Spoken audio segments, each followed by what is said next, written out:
versículo 6, vamos agora andar um pouquinho mais para frente.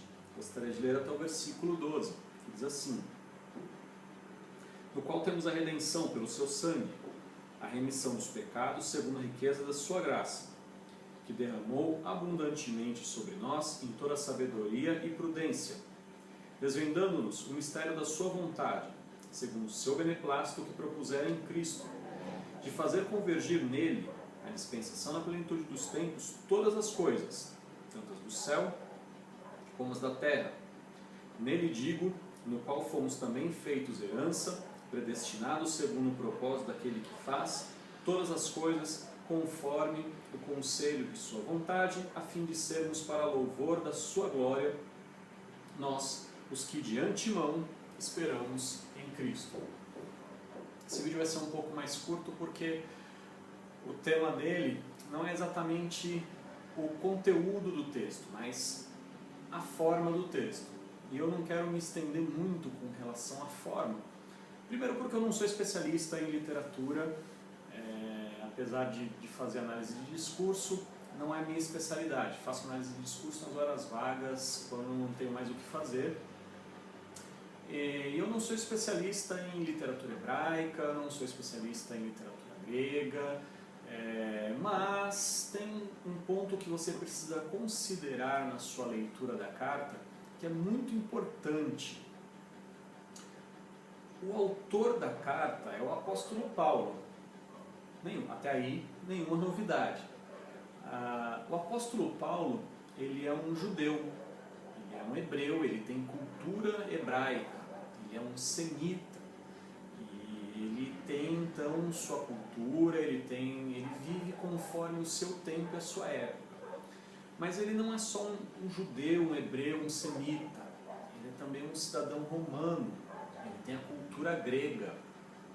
Ele é um homem que conhece a filosofia grega e conhece muito bem. Aliás, ele é mestre nas duas culturas que ele tem.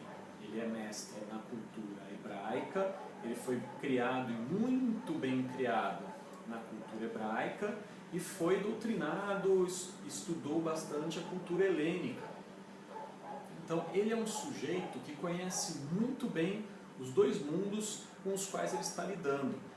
É por isso que ele é o cara certo na hora certa para levar o evangelho, que era um negócio ali de um bairro em Jerusalém. Por mais que a gente pense no Pentecostes, como se converteram milhares de pessoas e como a igreja de Jerusalém partiu pão de casa em casa e o quanto essa figura é linda, nós não devemos nos esquecer que a igreja de Jerusalém era uma igreja preconceituosa. Se você está com aquela ideia de perfeição da igreja de Jerusalém, esquece. A igreja de Jerusalém era uma igreja igual à sua. Tinha problemas culturais, eles não gostavam das viúvas dos gregos. Tanto é que os diáconos são levantados exatamente para visitar essas viúvas que estão lá abandonadas, jogadas. Pedro não quer se sentar também com os helenistas. Pedro era um cara preconceituoso. Então esquece essa ideia linda e maravilhosa que você tem da igreja de Jerusalém. Então essa igreja de Jerusalém, por eles tinham ficado ali. Eles não queriam saber eles são judeus, eles não queriam saber do mundo. Por eles tinham ficado lá. E aí o que Deus prepara para que as coisas mudem? Deus prepara uma perseguição em Jerusalém, e aí os apóstolos precisam espirrar de Jerusalém, eles vão para diversos lugares, e Deus levanta um carinha que estava andando lá, perdido, estava indo matar uns cristãozinhos ali, e também esquece aquela ideia, se você acha que Paulo caiu do cavalo, esquece, lê a Bíblia de novo. Paulo não caiu de nenhum cavalo. Desculpa acabar com a sua infância, porque eu sei que você viu aquelas imagens e desenhos da ATEC, mas Paulo não caiu de nenhum cavalo. Pode ler a Bíblia aí com mais cuidado. E aí Deus levanta esse sujeito, conhecedor dos dois mundos, para quê? Para pegar a salvação que vem dos judeus. Jesus afirma isso, a salvação vem dos judeus, está lá em João capítulo 4, você pode conferir.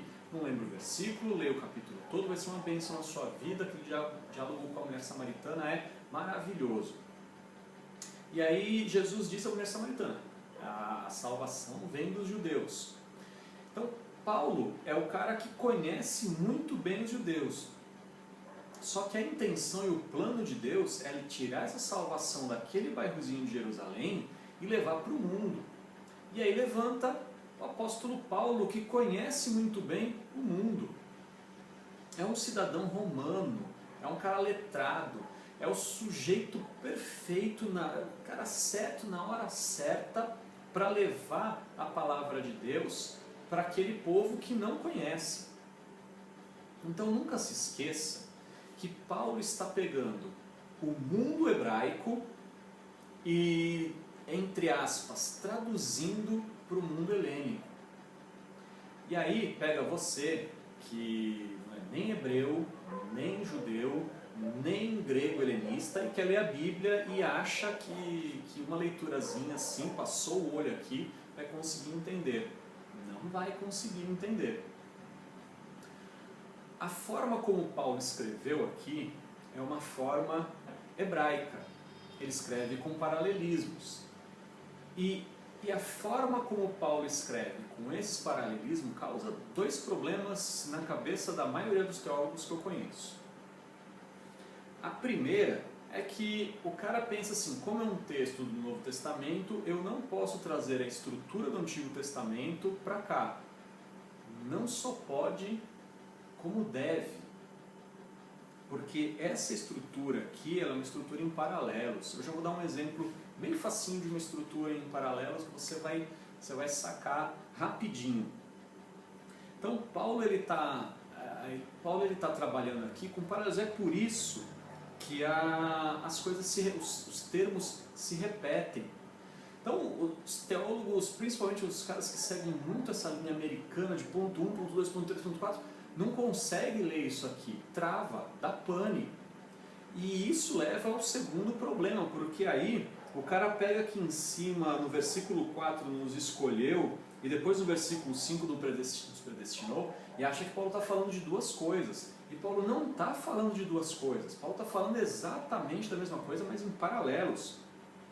Ou ele pega aqui para louvor da sua glória, lá no versículo 12, e fala para o louvor da sua graça no versículo 6, e acha que Paulo está falando de coisas diferentes. Cara, é a mesma coisa. Paulo está falando do mesmo assunto em paralelo. Isso dá uma pane na cabeça dos caras. E aí saem as maiores bobagens. E aí sai muita coisa que não tem nada a ver com o texto. E aí os caras começam a deturpar o texto, porque além de Paulo ser um judeu barra grego, ele não era americano. E aí os teólogos americanoides, quando eu falo americanoides, são os brasileiros que sugaram e beberam da cultura americana e fazem uma teologia McDonald's no Brasil, que é um negócio insuportável. E essa galera que não consegue fugir desses manuais sai tratando de temas, inventando temas que Paulo não colocou aqui. E aí é o seguinte, se você entendeu ali a primeira metade, eu fiz uma divisão mais ou menos do 3 ao 6, só do 7 ao 12 é um desdobramento. Ele está falando a mesma coisa, só que ele está enfatizando e aprofundando. Porque perceba bem que ele começa em Deus e termina esse trecho aqui, como eu dividi, ele começa em Deus e termina em Cristo. Mas ele começa com bendito Deus e Pai de nosso Senhor Jesus Cristo. Ele começa aqui com a Trindade, que ainda não apareceu o Espírito Santo. O Espírito Santo vai aparecer mais lá para frente, como já falei isso várias vezes. A fim de sermos para o louvor da sua glória. Glória de quem? Glória de Deus, que ele está falando aqui no versículo 12. Nós, os que de antemão esperamos em Cristo. Perceba aqui que fecha aqui. Ele está falando de um assunto só e ele vai falando com paralelismos. Quer ver um exemplo bacana de paralelismo que muita gente escorrega, não entende, não consegue e dá nó na cuca de muita gente? o Salmo primeiro, há uma outra coisa, um parênteses. Não existe Salmo capítulo primeiro. Assim como não existe no inário, você que é tradicional, tem lá o seu inário, você fala o hino número 1, hino número 2, hino número 300.